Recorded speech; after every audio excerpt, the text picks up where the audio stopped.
Good morning student. पिछली video में हमने राजनीतिक विकास की विशेषताओं के बारे में अध्ययन किया था। आज की इस वीडियो में हम राजनीतिक विकास के चरण, स्तर या अवस्थाओं के बारे में अध्ययन करेंगे। राजनीतिक विकास के स्तर या अवस्थाओं का विचार अर्थशास्त्र से प्रभावित रहा है। रस्टोव ने अपनी पुस्तक स्टेजेज ऑफ इकोनॉमिक ग्रोथ में आर्थिक विकास के विभिन्न स्तरों के विचार का विकास किया है। इससे यह प्रेरणा मिली कि राजनीतिक विकास के भी विभिन्न स्तरों के बारे में सोचा जाने लगा। राजनीतिक विचारक भी यह मानने लगे कि राजनीतिक विकास के सुनिश्चित स्तर होते हैं जो प्रतिमानित क्रम और भविष्यवाणी करने योग्य अनुक्रमों में से गुजरते से लगते हैं। ऐसा माना जाने लगा कि हर समाज में आर्थिक स्तरों के अनुक्रम के अनुसार अवश्य ही राजनीतिक विकास के स्तर होते हैं। अतः राजनीतिक विकास के विभिन्न स्तरों के संबंध में कुछ विचारकों के विचार का संक्षिप्त विवेचन दिया जा रहा है। हंटिंगटन के अनुसार राजनीतिक विकास के 3 चरण या अवस्थाएं मानी जाती हैं। सत्ता की बुद्धि संगतता का स्तर, जिनमें पहला है सत्ता की बुद्धि संगतता का स्तर, जिनमें अनेक स्थानीय सत्ताओं के स्थान पर एक केंद्रीय सत्ता का निर्माण हो जाता है। दूसरा है राजनीतिक कार्यों के विभिन्नीकरण व विशेषीकरण का स्तर, अर्थात नए राजनीतिक कार्यों का विभिन्नीकरण और उनके लिए विशिष्ट संरचनाओं का विकास राजनीतिक विकास प्रक्रिया की दूसरी अवस्था है। तीसरी है अभिवृद्ध सहभागिता का स्तर, अर्थात अभिवृद्ध सहभागिता जो परिसरीय सामाजिक समूहों और समाज के भागों को धीरे धीरे केंद्रीय सत्ता में सम्मिलित करने का स्तर है। हंटिंगटन की मान्यता है कि विकास की यह प्रक्रिया तभी संभव है जब ये तीनों क्रिया स्तर क्रमिक रूप से उपलब्ध किए जाएं, अर्थात प्रथम के बाद दूसरा और फिर तीसरा स्तर आ सकता है। आमंड एंड पावेल ने राजनीतिक विकास की 4 अवस्थाएं मानी हैं। पहला राज्य निर्माण का स्तर, अर्थात केंद्रीय सत्ता का निर्माण तथा विभिन्न समूहों का केंद्रीय सत्ता के अधिकार क्षेत्र में एकीकरण होना। दूसरा राष्ट्र निर्माण का स्तर, अर्थात राष्ट्र के प्रति भक्ति व निष्ठा उत्पन्न होना। तीसरा सहभागिता का स्तर, अर्थात व्यक्ति एवं समूहों का राजनीतिक प्रक्रिया में व्यापक रूप से भागीदार होना। चौथा वितरण का स्तर, अर्थात सामाजिक जीवन के लाभों को पुनः निर्धारण की अनेक विधियों द्वारा सबकी पहुंच में लाना सम्मिलित होता है।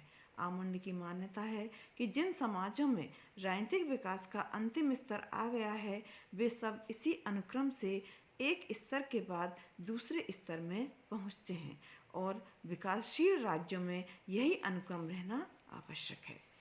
ऑर्गेन्स्की ने अपनी पुस्तक स्टेजेज ऑफ पॉलिटिकल डेवलपमेंट में राजनीतिक विकास को राष्ट्रीय गंतव्यों के लिए राष्ट्र के मानवीय और भौतिक स्रोतों का उपयोग करने में सरकार की बढ़ती हुई कार्यदक्षता के आधार पर समझने का प्रयत्न किया है।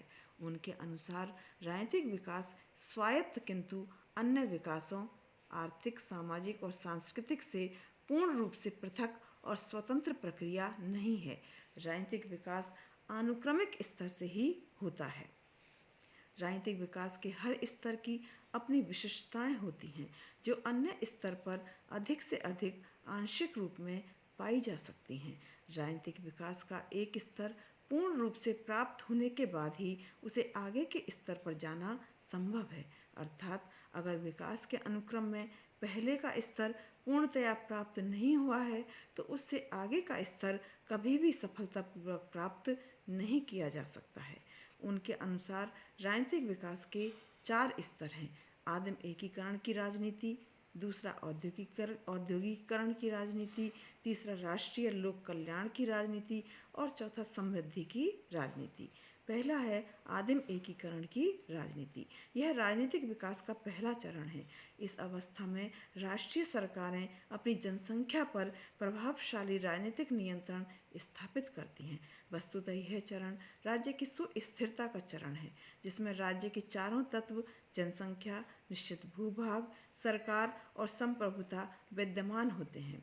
दूसरा औद्योगिकरण की राजनीति। राजनीतिक विकास का यह चरण औद्योगिकीकरण की प्रक्रियाओं तथा सामाजिक राजनीतिक दृष्टि से ऐसे परिवर्तनों से संबंधित है जिसमें नए वर्ग निर्मित होते हैं, सहभागिता का विस्तार और अभिवृद्ध राष्ट्रीय एकीकरण होता है। इसके 3 मॉडल हैं: बुर्जुआ मॉडल, स्टालिन का मॉडल तथा समन्वयी मॉडल। तीसरा है राष्ट्रीय लोक कल्याण की राजनीति। इसमें जनता को शोषण से मुक्त रखा जाता है और पूंजी साधनों का व्यापक स्तर पर जनता में वितरण किया जाता है। चौथी, समृद्धि की राजनीति। समृद्धि की राजनीति का स्तर जो कि आजकल अमेरिका, जापान, दक्षिण कोरिया आदि देशों में आने लगा है। यह स्तर वैज्ञानिक प्रविधियों और अत्यधिक परिष्कृत उपकरणों से अत्यधिक उत्पादकता का है, जिसमें हरेक के लिए वस्तुओं की सामान्य उपलब्धि रहती है। यह राजनीतिक विकास की सबसे जटिल अवस्था है।